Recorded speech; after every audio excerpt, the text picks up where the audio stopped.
kwenye chama chochote, na ndio maana hata nilivyosikia kwamba ni maombi ya kuombea kitongoji pamoja na taifa letu, niliamua hata kuchukua bendera ya taifa.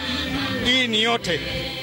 Na kwa namna hiyo viongozi wa dini kujiingiza kwenye mambo ya siasa wakati mwingine ni lefa ambaye hatatenda haki, kwa sababu tayari kuna chama utakuwa unakipendelea, na itakusababisha wewe kama kiongozi wa dini kuwa na chuki na watu wa upande fulani, na wewe ni mtumishi wa Mungu na Mungu anawapenda watu wote. Kwa hiyo ili kubalansi, ni vizuri wewe konseti kwenye jambo ambalo Mungu amekuitia, kwa sababu tuna kazi nyingi ambazo Mungu ametuitia: kuomba, kuhubiri Injili, kuambia, kutoa maonyo kwa watu wakae vizuri. Sasa hiyo ni nafasi kubwa ambayo kiongozi wa dini anaweza kuitumia, lakini na akaleta matokeo mazuri. Isipokuwa katika mambo ya siasa, yeye anatakiwa baki kuwa mshauri, kwa sababu hao wanasiasa kama ulivyosema wanakuja kwetu kuomba ushauri. Sisi kazi yetu ni kuwashauri kwamba hiki unafanya ni sawa, hiki sio sawa, elekea kwenye njia hii, itakuwa ni sawa. Amani ndio imebeba hatima ya maisha ya binadamu. Amani inapotoweka, hakuna kitu kinaweza kufanyika. Naweza kaona hapa tumekusanyika, kuna amani, tunaweza tukamwomba Mungu, tukafanya shughuli zetu kama ni biashara na kazi, kwa sababu kuna amani. Lakini kukichafuka, nataka nikwambia kwamba patakuwa ni mahali pakaliki. Na kwa hiyo sisi kama viongozi wa dini, na mimi kama mwenyekiti wa Baraza la Makanisa ya Kipentekoste mkoa wa Pwani, ninapoona viongozi wetu wa serikali ya mtaa huu wanatualika kuja kufanya maombi, ni jambo ambalo sio la kuuliza maswali mara mbili.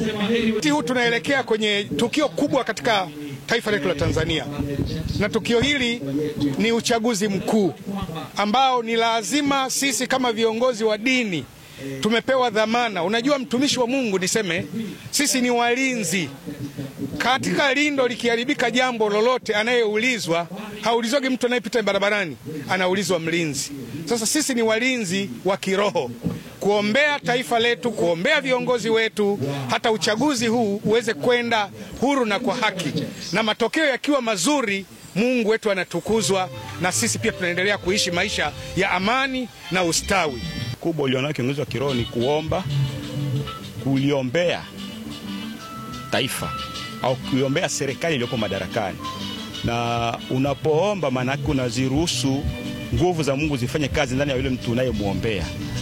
Unaweza ukalalamika, unaweza ukakosoa, unaweza ukaongea vyote unavyoweza kuongea, lakini kama kuna nguvu ya mabadiliko ambayo inatoka kwa Mungu, hakuna kitakachotokea. Kwa hatua ya kwanza ya kiongozi, kwanza ni kuomba, na unatakiwa uombee wale waliopo madarakani.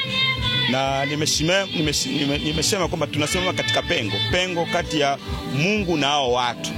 Kwa maana sisi tunasimama pale katikati kuwaombea wale watu wanaotuongoza, hekima za kimungu zishuke ndani yao. Watu tunaokuwa tunawaombea, hekima za Mungu zishuke ndani yao, ndio mabadiliko yanatokea. Bado sitosema sawa au ni sawa. Sitosema si sawa au ni sawa, kwa sababu msukumo wa yule ni nini? Kwa lazima nijue msukumo wake, ndipo niweze kumwambia unachokifanya sio sahihi au unachokifanya ni sahihi. Kwa nikisema mimi nitakuwa nasema kwa mtazamo wangu ambao inawezekana ukawa sahihi au ukawa sio sahihi. Ushauri wangu, kama wewe ni kiongozi wa kiroho, simama nafasi yako ile ambayo Mungu amekuitia. Wito wangu ni lile ambalo tunalifanya leo, kuliombea taifa na kuombea viongozi. Mungu ndiye anayeweza kutupa viongozi ambao sisi tunatamani kuwa nao. Matamanio yetu ni kwamba tupate viongozi walio na hofu ya kimungu. Sasa hao viongozi wako wapi? Ni wale ambao Mungu amewaandaa kwa ajili yetu.